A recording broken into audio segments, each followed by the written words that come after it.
finally have the documents. This is the start of this matter, not the end. We are going to continue the work that we were doing 3 years ago when the Canada-China Committee asked for the Winnipeg lab documents. We have to conduct this work because the government isn't going to. The government has said, and Minister Holland more specifically, that no one within the Public Health Agency of Canada is going to be held accountable and terminated for these lapses at the Winnipeg lab. So Parliament has to hold the government accountable and do its job. This is a grave and serious matter that requires a parliamentary committee to examine. Dr. Chu clandestinely collaborated with the government and the military of the PRC and was paid by that government and military of the PRC without the Government of Canada knowing. Shame. The Winnipeg lab is part of a broader pattern of neglect of national security by this government.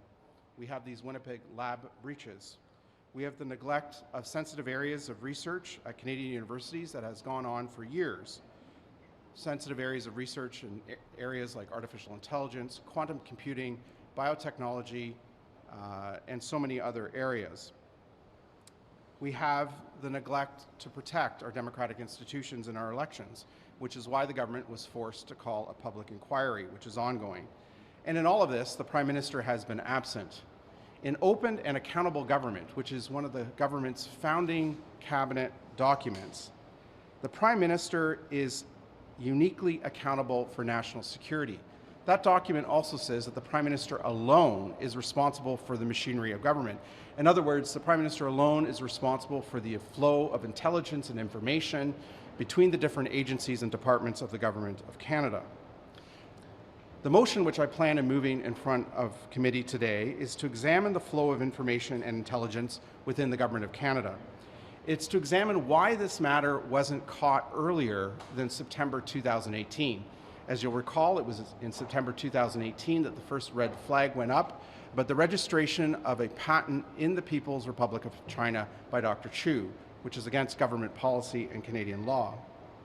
The motion is also to examine why it took 10 months for the government to secure the lab after September 2018. All the while, computers were being seized, trips were being denied for approval that have been applied to by Dr. Chu to the PRC. It's also to examine why government systems didn't flag the 5 trips that Dr. Chu had taken to the PRC in a 2-year period in 2017 and 2018. The motion will also examine why the documents ordered by the Canada-China Committee 3 years ago were not given to Parliament. Minister Holland has said that it's the fault of the Public Health Agency of Canada, that it was a decision of bureaucrats not to release these documents 3 years ago to the Public Health Agency of Canada. And that's why the motion includes the committee calling witnesses from the Public Health Agency of Canada to explain why these documents were overclassified and why it took 3 years for these documents to be produced.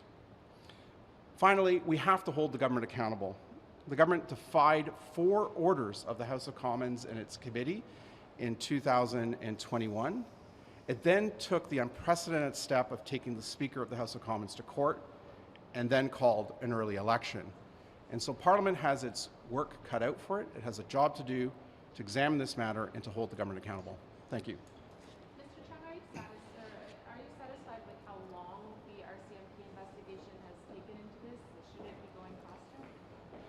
Well, that's a matter that we'll be peripherally touching on by looking at why it took so long for this matter to be uncovered in September 2018, and why it took so long for the lab to be secured, and why it took 3 years for Parliament to get this information.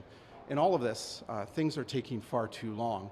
And so in discovering that, it is our hope that the committee can produce a report with recommendations that will shorten the timeframes for the flow of intelligence and information to ensure that breaches like this are dealt with in a much more timely manner. And what about the security of the lab now? Are you satisfied that the lab is adequately secure? No, I'm not. And that's another reason for this examination by Parliament.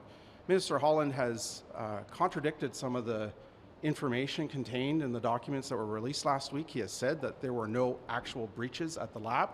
He's also indicated that no information left the country. That's contradicted many times in the documents that we received last week.